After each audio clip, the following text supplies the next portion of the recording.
कल से कुछ ना कुछ टेक्निकल इशू थोड़ा बहुत आ रहा है ना, लेकिन आज हम लोग स्टार्ट करते हैं। हेलो, चलो बेटा, ओके, ऑडियो वीडियो सारी चीजें क्लियर है, सारी चीजें क्लियर, एक बार बोल दीजिए। चलो कोई दिक्कत नहीं, चलो बढ़ते हैं थोड़ा सा आगे, बढ़ते हैं थोड़ा सा आगे। तो हम लोग आज स्टार्ट कर रहे हैं दैट इज स्वाइन हस्बेंड्री के बारे में। स्वाइन हस्बेंड्री के बारे में, अब स्वाइन हस्बेंड्री है क्या, कैसे है, पहले तो ये समझते हैं।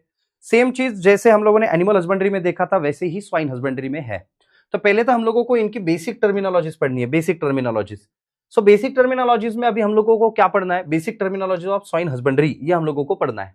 अब बेसिक टर्म्स में क्या क्या चीजें आती है ये पहले देखते हैं हम लोग। देखो, तो बेसिक चीजों में या फिर बेसिक टर्मिनोलॉजी में क्या क्या आता है, सबसे पहले हम लोगों को उनका ब्रीडिंग करना है।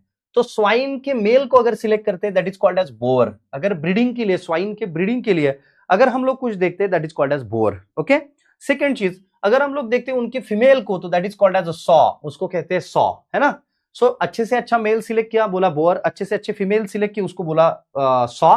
दोनों का मेटिंग करवाया, process is called as coupling, act of mating of boar and sow. मतलब उनकी जो मेल है, उनकी जो फीमेल है, इन दोनों का मेटिंग अगर हम लोग करवा रहे हैं so that is basically called as coupling, उसको बोलते हैं कपलिंग। ओके ओके, सो उसके बाद कपलिंग से फिर बच्चे होंगे। So act of giving the birth और parturition to the piglets that is called as farrowing, मतलब बच्चों को जन्म देना, तो that is called as farrowing. और ये जब भी बच्चों को जन्म देते हैं ना, तब वो एक बच्चे को जन्म नहीं देते, वो मल्टीपल बच्चों को जन्म देते हैं, लगभग 11-12 बच्चों को वो जन्म देते हैं। सो बेसिकली अगर हम लोग कहेंगे that is boar, boar means male, female sow, दोनों का मेटिंग कपलिंग, उनके बच्चे को जन्म देने की process that is called as farrowing. Okay, उसके बाद जो बच्चे जन्म लेंगे उनको बोलेंगे पिगलेट्स, उनको क्या बोलेंगे हम लोग, पिगलेट्स। अब जैसे ही पिगलेट्स बड़े होते हैं, है ना, सो दे आर कंसिडर्ड एज, मतलब थोड़े बड़े हो रहे हैं, अभी बच्चे ही है। अगर पिगलेट थोड़े से बड़े हो चुके हैं so they are called as बोअरलिंग, और फिर से बड़े होने के बाद उनको कहते हैं बोअर। फिर से मैं एक बार समझाने जा रहा हूं कि हम लोग ब्रीडिंग करवाना चाहते हैं, और किसका ब्रीडिंग करवाना चाहते हैं, स्वाइन का। तो स्वाइन का जो मेल है उसको बोलते हैं बोअर, जो फीमेल है उसको बोलते हैं सॉ। दोनों का mating process is called as coupling. Okay, coupling के बाद ये बच्चों को जन्म देते हैं, process is called as farrowing. Farrowing के बाद जो बच्चे जन्म लेते हैं उनको कहते हैं पिगलेट्स, और पिगलेट्स लगभग 11-12 पिगलेट जन्म लेते हैं, 11 से 12 पिगलेट लगभग जन्म लेते हैं। और जैसे ही पिगलेट्स ने जन्म लिया, हम लोगों को पता चलता है लास्ट बॉर्न, मतलब वो 10-11 बच्चों में से सबसे आखिरी में जो जन्म ले रहा है उसको कहते हैं रंट, उसको कहते हैं रंट। ओके, और कंप्लीट पिगलेट जितना भी 10 है, 11 है, 12 है, इनको बोलते हैं लिटर साइज। इसको क्या बोलते हैं हम लोग, लिटर साइज, इसको बोलते हैं हम लोग लिटर साइज। ओके ओके, तो आगे बढ़ते हैं थोड़ा सा कि सर अगर हम लोगों ने पिगलेट में कैस्ट्रेशन किया तो that is called as बोरलिंग।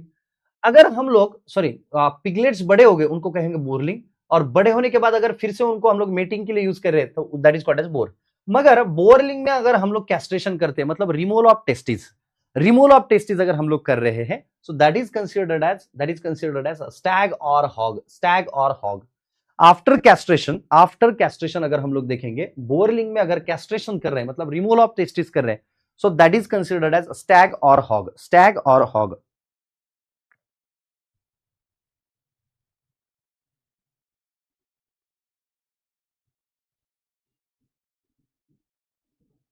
Okay, मैं एक बार यहां पे लॉगिन करने की कोशिश करता हूं।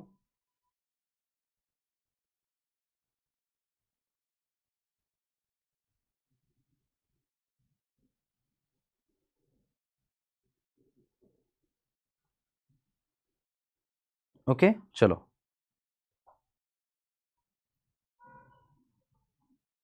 यहां पे लॉगिन करने की कोशिश करता हूं। यहां पर अगर आपको क्लियर हो तो मुझे क्लियर करके बोल दीजिए बेटा एक बार।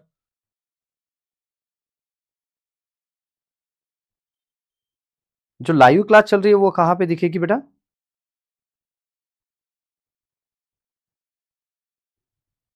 जो लाइव क्लासेस चलती है वो कहां पे दिखेगी, मुझे भी नहीं दिख रहा है वो तो।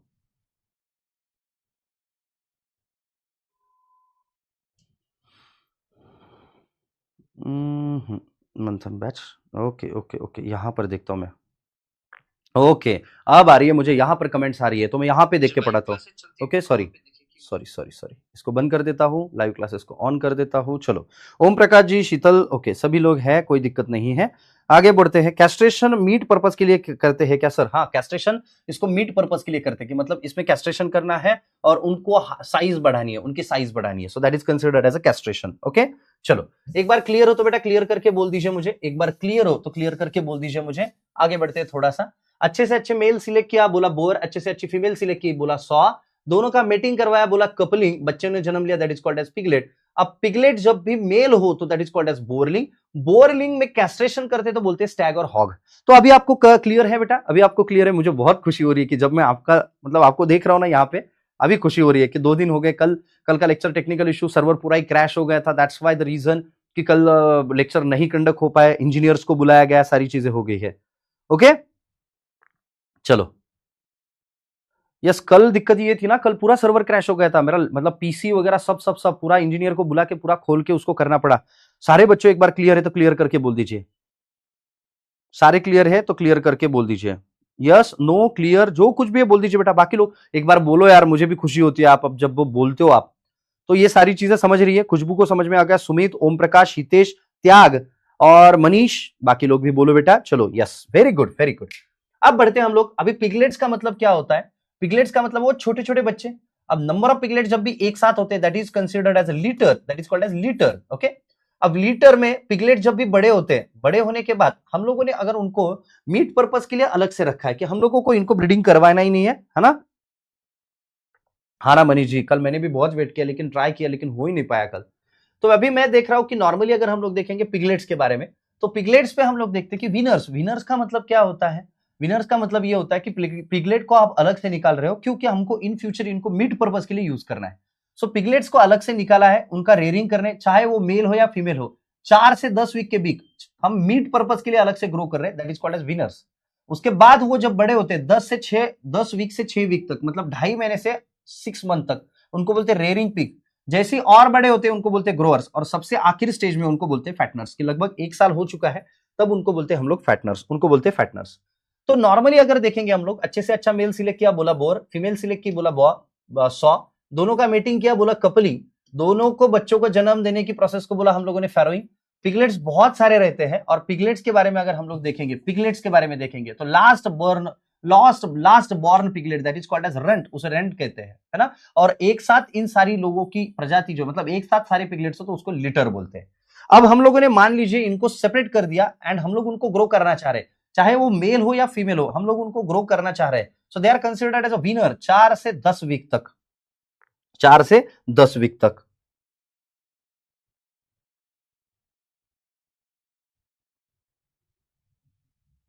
ओके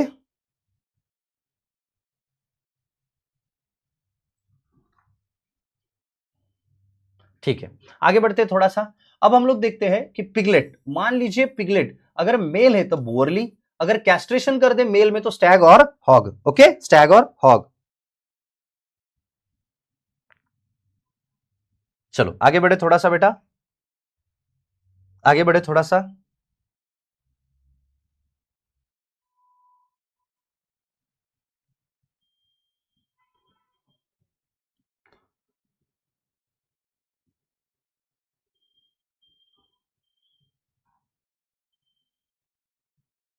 चलो आगे बढ़े बेटा थोड़ा सा, yes yes yes yes, okay okay okay okay, चलो आगे बढ़ते हैं थोड़ा सा। तो अभी नॉर्मली हम लोग देखेंगे कि अगर फीमेल हो, पिगलेट है, अगर फीमेल हो तो उसको कहेंगे गिल्ट। गिल्ट का मतलब अभी तक उसने कोई भी बच्चे को जन्म नहीं दिया है। गिल्ट फैरोइंग होने के बाद, गिल्ट बच्चे को जन्म देने के बाद फिर उसे कहेंगे हम लोग सॉ, है ना? सॉ। और सॉ और पिगलेट एक साथ हो और सॉ मिल्किंग कर रही हो तो उसको बोलते हैं फैरोइंग सॉ, मतलब उसने बच्चे को जन्म दिया, that is considered as a farrowing sow, that is considered as a sorrowing form. Okay okay, आगे बढ़ते हैं थोड़ा सा। उसके बाद जब भी उसने दूध देना बंद कर दिया उसको बोलेंगे ड्राई सॉ। क्या बोलेंगे उसको? Dry saw. तो एक बार इतनी आपको टर्म समझ में आ गई क्या? मुझे एक बार बोल दीजिए कमेंट बॉक्स में।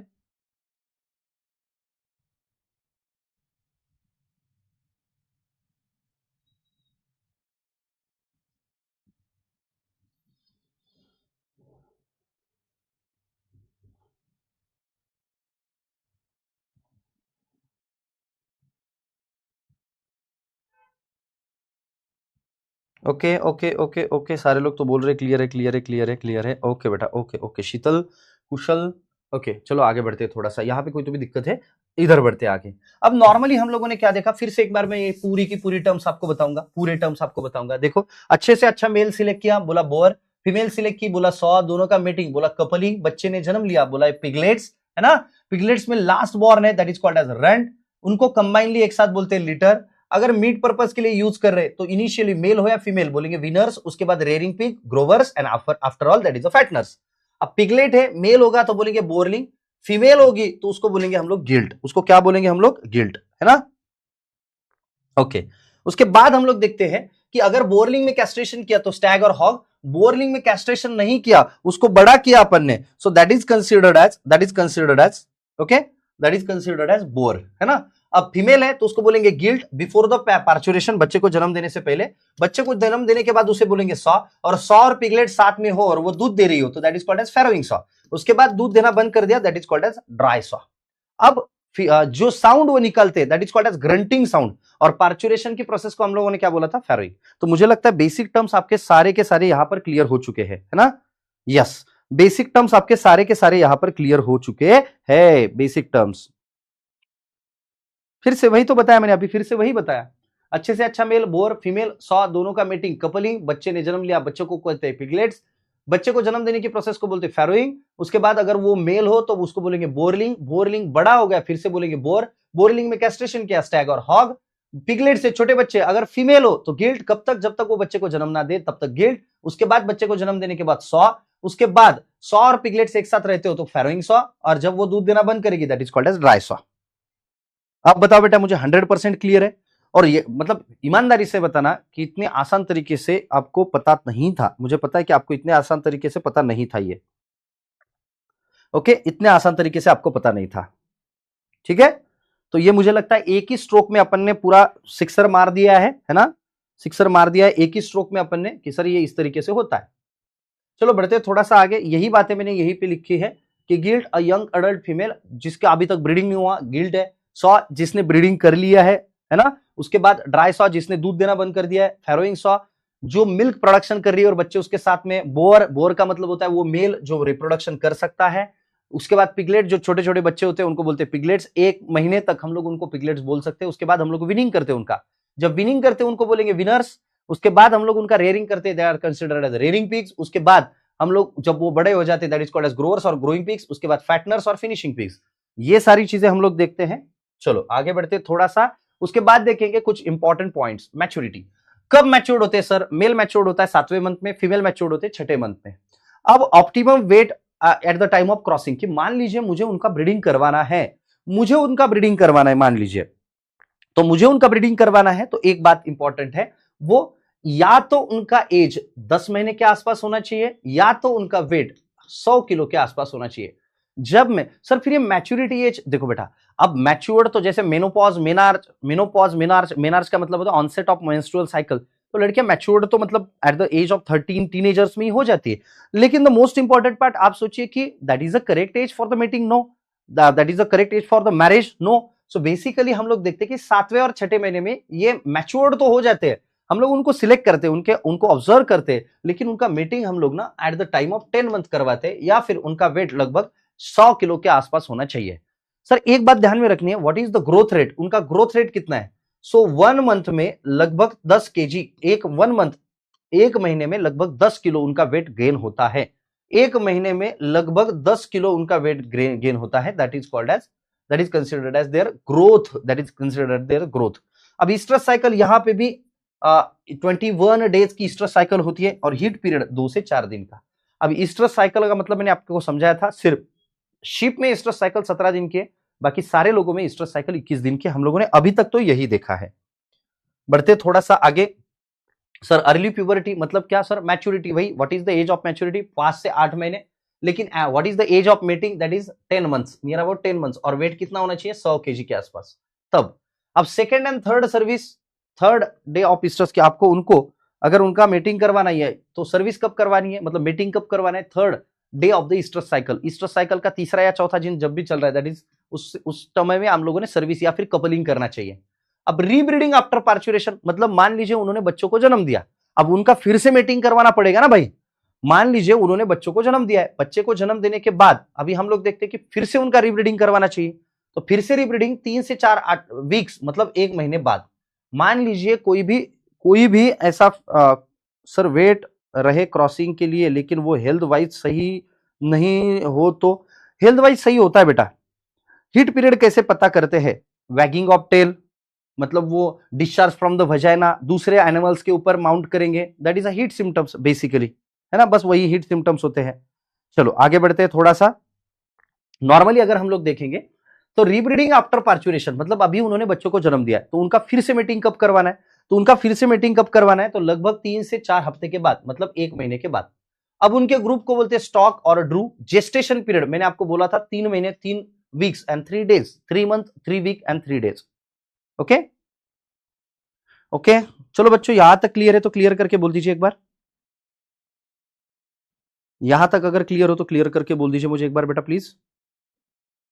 यहां तक अगर क्लियर हो तो क्लियर करके बोल दीजिए मुझे एक बार प्लीज कि हाँ सर यहां तक क्लियर है हम लोगों को।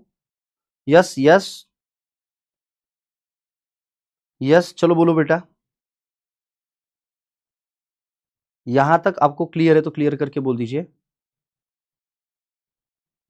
यस क्लियर है। हिमा, सुमित, यस क्लियर है बेटा, क्लियर है, यस। चलो आगे बढ़े, आगे बढ़े थोड़ा सा। Yes yes good. चलो आगे बढ़ते हैं थोड़ा सा। अब हम लोग आगे बढ़ते हैं थोड़ा सा। अब सर सकलिंग पीरियड का मतलब क्या होता है? मतलब ये जो छोटे छोटे बच्चे ये कितने दिनों तक सकल करते हैं, मतलब कितने दिनों तक दूध पिएंगे, that is called as suckling period. तो नियर अबाउट 56 डेज, और उसके बाद 2 महीने बाद तो वैसे ही हम लोग विनिंग करते हैं इनका, है ना। 56 डेज तक वो सकलिंग करते हैं और उसके बाद हम लोग ना विनिंग करते हैं, मतलब माँ को बच्चे से सेपरेट करना। उसके बाद नॉर्मली अगर हम लोग देखेंगे कि एट ए टाइम जब भी फैरोइंग होता है तो 10 से 12 बच्चे जन्म लेते, 10 से 12 बच्चे जन्म लेते। And what about the carcass return? Carcass return का मतलब क्या होगा? मान लीजिए इसमें से कोई किसी का भी एक वेट किया आपने, वो मिला आपको near about 100 KG live wait, मतलब वो जिंदा था तब आपने उसका वेट किया तो नियर अबाउट उसका वेट था 100 केजी। अब हम लोगों ने उनको कट किया है, उनके ओपल्स रिमूव कर दिए, ओपल्स जो नॉन एडिबल पार्ट होता है दैट इज कॉल्ड एज ओपल्स, वो रिमूव कर दिया है। और रिमूव करने के बाद, ओपल्स को रिमूव करने के बाद जो बचा हुआ पोर्शन है that is called as carcass. तो कार्कास में आप देखोगे ना तो 60 to 80% कार्कास जो है, 60 to 80% कार्कास। तो ये 60 to 80% of the live body weight, मतलब 100 केजी से नियर अबाउट 20 to 40 केजी ये लॉस होगा, क्योंकि वो ओपल्स के साथ चला जाएगा। उनके पैर है, उनके नाखून है, उनका सिर है, ये तो खा नहीं सकते, ये बाजू में निकाल देते हैं, है ना। So remaining portion is called as carcass. तो कार्कास परसेंटेज उनका 60 to 80% होता है। 60 to 80% का मतलब क्या कि 100 केजी का अगर जानवर हो तो उसमें से 20 से 40 केजी लॉस होगा, और बचा हुआ पोर्शन जो है दैट इज कॉल्ड एज वो एक्चुअल मास जो खा सकते हैं दैट इज कॉल्ड एज कार्कास। आगे बढ़ते हैं थोड़ा सा। सर उनका रिसर्च स्टेशन कहाँ पे है? तो एक बात याद रखनी है कि सारे के सारे जितने भी एनिमल्स है उनका रिसर्च जो है, रिसर्च स्टेशन जो है, तो वो यूजुअली आपको नॉर्दर्न ईस्टर्न साइड में ही दिखाई देंगे, नॉर्दर्न ईस्टर्न साइड में ही दिखाई देंगे, दैट इज रानी गुवाहाटी में आपको नेशनल रिसर्च सेंटर दिखेगा उनका। उसके बाद आपको national sorry research complex for the NEH region, ये बारापानी मेघालय में दिखेगा। Total pig population in India 28% है ना, नॉर्थ ईस्ट रीजन में। लगभग इंडिया में जितने भी स्वाइन है मैक्सिमम 30%, 28 to 30% स्वाइन ये नॉर्दर्न ईस्टर्न स्टेट्स में है ना, नॉर्दर्न ईस्टर्न स्टेट्स में। आगे बढ़ते हैं थोड़ा सा। Sir advantages of swine husbandry क्या क्या होते हैं? एक, हाई प्रोलिफिकेसी, मतलब वो एट ए टाइम 10-10, 11-11 बच्चों को जन्म दे रहे हैं, इसका मतलब प्रोलिफिकेसी बहुत ज्यादा है। Second thing, FCR food conversion ratio, जो भी खा रहे हैं वो सीधा बॉडी में वेट गेन करने के लिए मिल रहा है, तो फूड कन्वर्जन रेशो बहुत अच्छा है। उसके बाद शॉर्ट जनरेशन इंटरवल, अभी मान लीजिए ना उनका जेस्टेशन पीरियड है ही कितना, 114 दिन का, तो बस फर्टिलाइज कर दिया बच्चों को, मतलब जेस्टेशन पीरियड हो गया 114 दिन का, उसके बाद 10-12 बच्चों ने जन्म लिया, अगले हफ्ते में अपन 1 महीने के अंदर उनको फिर से रिब्रीडिंग करने के लिए लगाते हैं, रिब्रीडिंग कर लिया, फिर से 114 दिनों के बाद आपको 10-12 बच्चे मिल रहे हैं। इसका मतलब जो शॉर्ट जनरेशन इंटरवल है, बहुत मतलब शॉर्ट जनरेशन इंटरवल है। More quantity of meat per unit area, कि हम लोग उनका सा छोटा सा टुकड़ा, मतलब आप देखिए आपने इतना सा सोना लिया हाथ में और इतना ही लोहा लिया अपने हाथ में, तो सोने का वजन ज्यादा होगा। सो पर यूनिट एरिया सोने का वजन ज्यादा होता है, वैसे ही इनका पर यूनिट एरिया वेट ज्यादा होता है। More energy per unit weight. उसके बाद मीट बोन रेशो ज्यादा रहता है। Highly adapted to the integrated mix farming system, mix farming system में आप उनको लगा दीजिए, उनकी कोई अलग बहुत ज्यादा डिमांड नहीं होती है, 1.5 के मैटर पे भी वो खा लेते हैं। चलो यस वही successfully maintain on discarded feed, garden waste हो, किचन वेस्ट हो, उसके ऊपर भी वो खाते हैं। High dressing percentage, high dressing percentage का मतलब क्या होता है कि मान लीजिए carcass weight, in short carcass weight, कि उनका जन्म हुआ है ना, उनका जन्म हुआ है और जन्म होने के बाद उनका कार्कास वेट जो है ना, कार्कास वेट, तो वो अलग तरीके का होता है। मतलब जन्म हुआ है, लाइव वेट है, लाइव वेट गिना हम लोगों ने, फिर हम लोगों ने उनको कट किया, ओपल्स रिमूव कर दिया और बाद में इस तरीके से हो गया ये।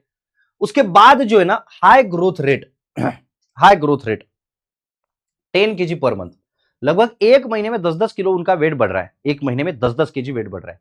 अब अर्ली मैच्योरिटी देखिए, वो मैच्योर्ड हो रहा है 5 to 6 मंथ में, कुछ मैच्योर्ड हो रहे हैं नॉर्मली। इनका कपलिंग कितने बार करवा सकते हैं? करवा सकते हैं, मल्टीपल टाइम्स करवा सकते हैं हम लोग। इनका कपलिंग अपन मल्टीपल टाइम्स करवा सकते हैं।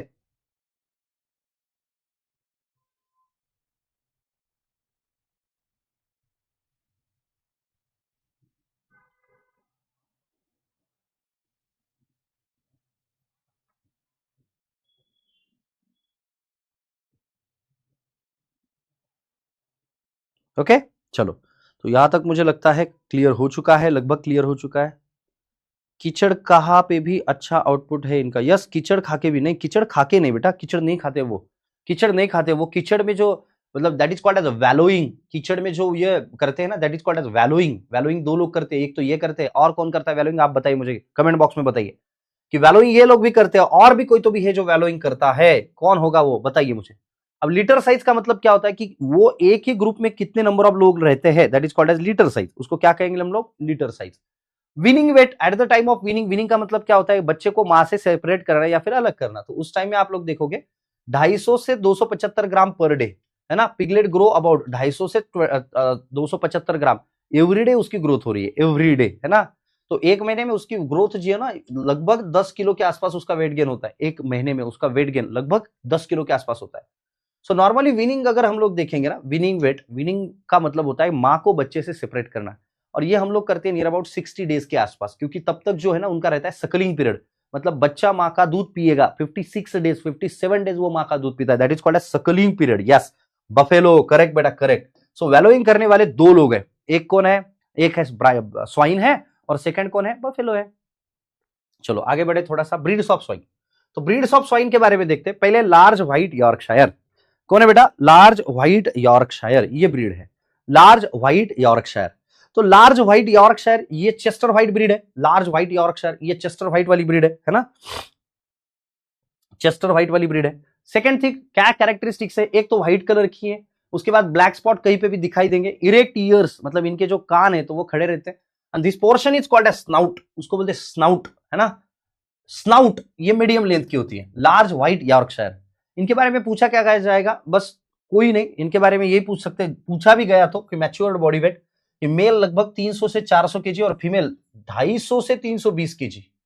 मतलब सर क्योंकि ये ब्रीड्स बहुत बड़े बड़े, ये इंडिजिनस ब्रीड नहीं है, ये एक्सोटिक ब्रीड है, ये एक्सोटिक ब्रीड है, तो इनकी साइज बहुत बड़ी बड़ी रहती है, इसीलिए इसका नाम लार्ज व्हाइट यॉर्कशायर रखा है। मिडल व्हाइट यॉर्कशायर साइज में थोड़ा छोटा, लार्ज से थोड़ा सा छोटा साइज, तो that is considered as middle white Yorkshire, originated from UK. ये आपको सवाल पूछा जाएगा इनके बारे में। बाकी दिखने के लिए तो वह सेम ही दिखते हैं। अब कैरेक्टरिस्टिक्स क्या है? एक small and large white Yorkshire, देखो सबसे छोटा वाला और सबसे बड़ा वाला, इनका क्रॉसिंग करने के बाद ये ऐसा बना है, ऐसा बना है। So that is basically considered as, that is considered as, उसको हम लोग क्या बोलेंगे? सर इनका वेट कितना है एट जन्म में? जन्म के टाइम पे बर्थ वेट, तो बर्थ वेट है आगे है, कोई 1 किलो का रहता है, कोई आधे किलो का रहता है, आगे है हमको पढ़ने के लिए वो।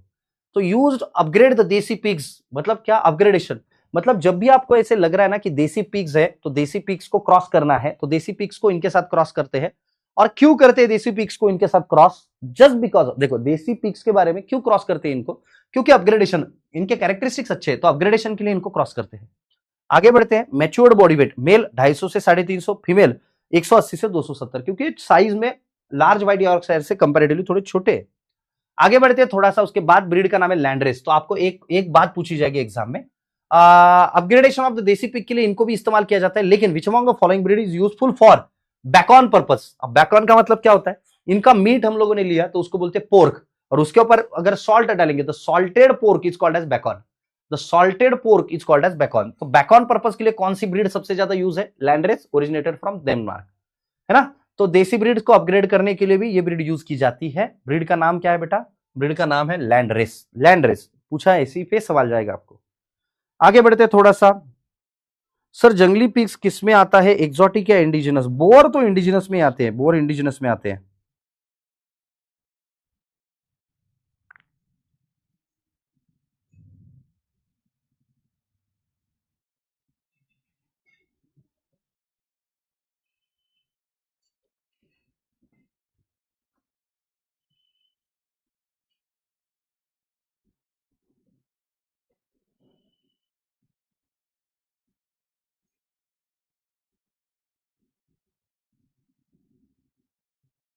चलो क्लियर है, क्लियर है बेटा, चलो क्लियर है, यस। सो लैंडरेस जो है वो डेनमार्क से ओरिजिनेटेड है और बैकऑन पर्पस के लिए यूज किया जाता है। अब ब्रीड का नाम है घुंघरू, हमारे ब्रीड का नाम क्या है बेटा, घुंघरू। सो घुंघरू इज द ब्रीड, वो इंडिजिनस ब्रीड है, सबसे इंपॉर्टेंट वो इंडिजिनस ब्रीड है घुंघरू जो है वो। सेकंड चीज, first reported from north Bengal, north Bengal से रिपोर्टेड है। Third, high quality pork, pork में इसकी क्वालिटी बहुत अच्छी है। And he is considered as bulldog face appearance, bulldog जैसा दिखेगा वो, बुलडॉग फेस अपीयरेंस। नाम क्या है इसका, घुंघरू। कौन सी ब्रीड है, इंडिजिनस ब्रीड है। Ghungroo is considered as indigenous breed, indigenous breed. Okay, चलो एक सवाल आपके लिए, बताओ जल्दी से।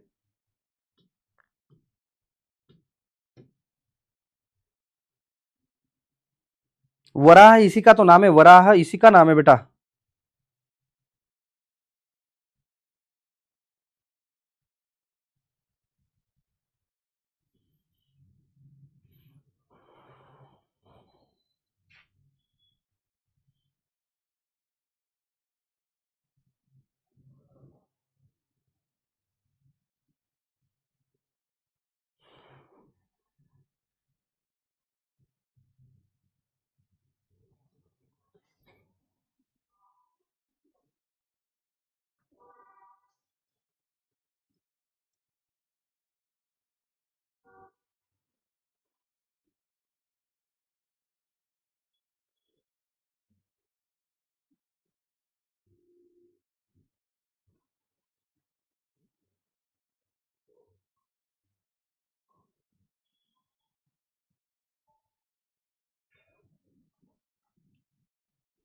चलो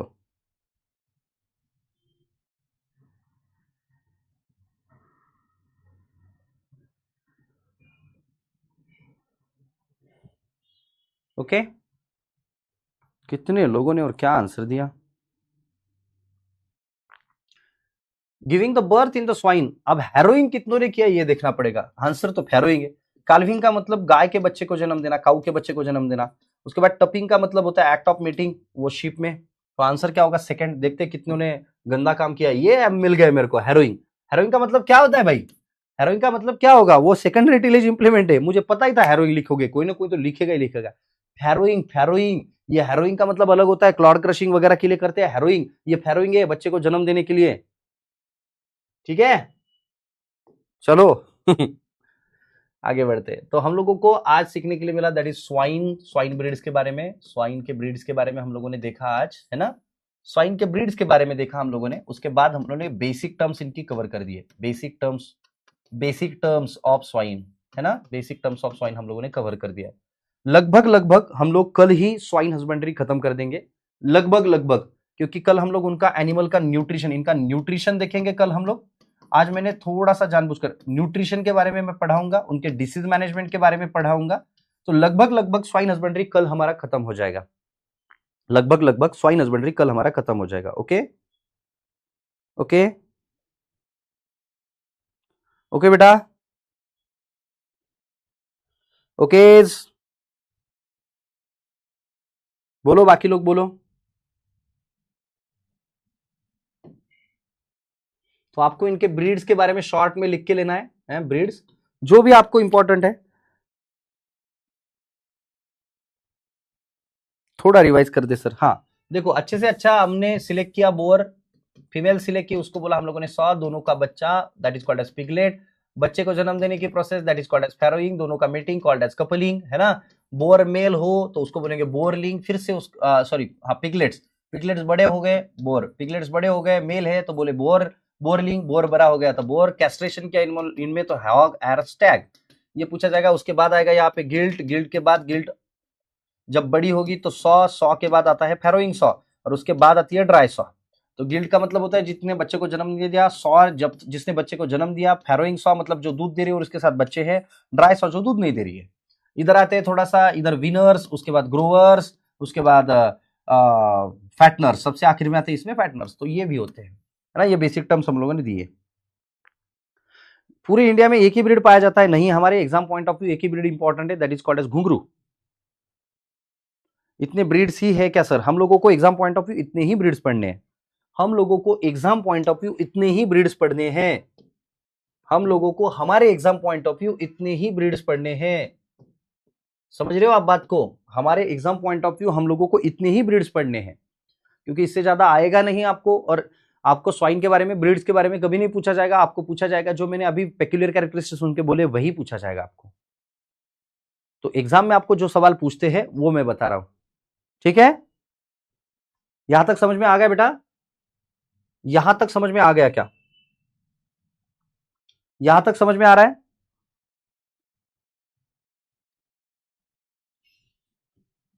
यहां तक समझ में आ रहा है?